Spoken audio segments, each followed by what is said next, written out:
Hi, this is Tommy Aldridge, and you're on BackstageAxxess.com, where the real show begins. Thanks for looking.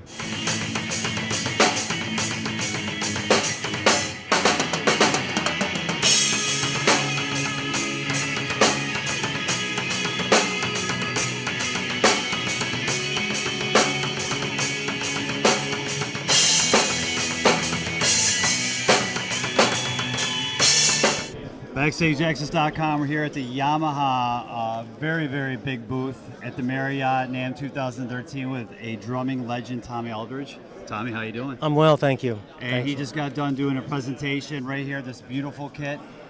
Brand new, one of the first ones made out of the Yamaha factory in China.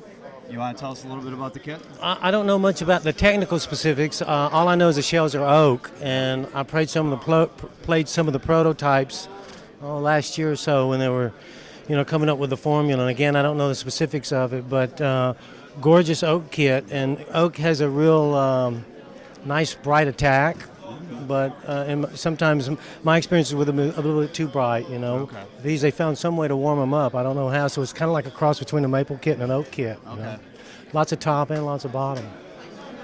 And Tommy's been with the Yamaha company for over 30 years. I mean, Yeah. I'll be farting dust most any minute now. Tell us about the long-standing relationship with Yamaha. Yeah, I started with them early in my career. I was working with Ozzy at the time, I think, when I started with them. But I'd been with Travers, and I met Prairie Prince. He was with the Tubes, and we were supporting the Tubes, and he was playing the Yamaha kit, and they just sounded so amazing out front. And I approached them, actually, because I was with Sonar at the time. Sonar makes fine drums, but I was looking for something with a little bit thinner shell. And I actually approached them, and they didn't know me from Adam's House Cat. It was mostly jazz cats that were on, that were playing their drums, And I just hooked up with them, went to Japan and on tour over there, and got to meet Hagi, who was kind of the godfather of, the drum division, and hung out with him and, put a couple of kits together, and it's been nonstop ever since. And I think they're making a signature snare drum of yours. Well, I have them already. I don't know. I believe, right? I don't know what their intentions are as far as marketing them, because they had a signature series snare thing going for a while, and I think they backed away from that and doing a kind of maybe a small production run or something. I don't know, but I've had them, so it doesn't bother me whether they make any more of them or not. I have 4 or 5 of them, so it's a stainless shell. I'm real happy with it. And you're a mainstay. You come to a lot of these NAMMs and making appearances. What's your overall take of like an expo like this? Overall take of coming here and participating in something like this and seeing your fans and doing demonstrations. What's your take on that? Well, I don't often come. I mean, I love hanging around with people and stuff, and obviously drums and drumming, it's still, the top shelf in my life. It's just I don't know, the autograph thing is, it's not really my thing. That's not why I got into it. I appreciate it when people seek it, but that's not why I do it, But I walk around and some of the playing I hear, it's literally scary, some of the playing that I hear. And I'm not just drummers, but guitars. The level of musicianship has just grown leaps and bounds in the last 10 years even.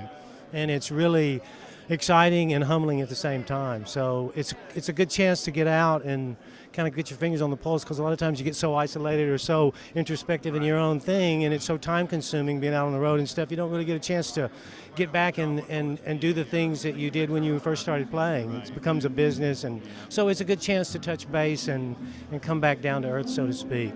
And you played with Thin Lizzy a couple years ago. What do you have going on with, are you diving into other acts or anything? Well, at midday today, there's a press release coming out of my next thing. Okay. I'm not at liberty to discuss it at this point, but in a few minutes I can. I don't know why they want to be the first to say it, Okay. So, who's going to be the first to say? You talking about Yamaha or the band? The band. Yeah. Okay. So I'm excited about that, and can you give us a little hint, maybe? It's a revisitation of sorts. Okay. Okay. Yeah. Good. And 2012 or 13 is going to be pretty busy. I've had a pretty low profile the last year. Okay. Most of it was out of choice, just trying to, back up a little bit and get in my rehearsal room and spend some time just having fun, and spend a little bit of time at home, smell the roses a little bit, as it were. 2013 is going to be, it's pretty full already. And last year there was a Randy Rhoads, actually last month, the Randy Rhoads movie that just came out talking about his life with Quiet Riot. and I know you were kind of right around that time. You know, there's actually a lot of been made about Randy Rhoads, movies and such, and a lot of talk. You know, do you have anything to say about your time with Randy? Well, apart from the fact it was one of the most amazing times of my career, of my life, being in Randy's working with him, because you're around guys like that, it really raises your level of play. You're only good as the people you're working with, you know, and it really raised my level of playing. It was a real blessing, not only as a musician but as a person, to get to know him, you know. And I've been approached by a couple of different book, you know, publishers and stuff, but I mean, people have capitalized so much on Randy already that, you know, it seems a little in bad taste to me at this point, you know. Okay. I say that respectfully, you know. It's your choice. Yeah, I don't want to exploit him anymore, you know. He's been exploited to death, no pun intended, you know. So I'm kind of, you know, I'm happy to talk about Randy, absolutely. But as far as, you know, everyone wants the backstage skinny or something that they feel like they can't hear from anywhere else, you know. Right. So 2013 is going to be a busy year for Tommy. You just said in minutes, or I guess, is it going to be today or midday? The next couple I'm told. Midday. There's going to be a big announcement. Well, I don't know how big it'll be, but that's when it'll be. It'll be of what Tommy's plans are for this upcoming year. We want to thank Backstage Access for taking the time. Thank you so much.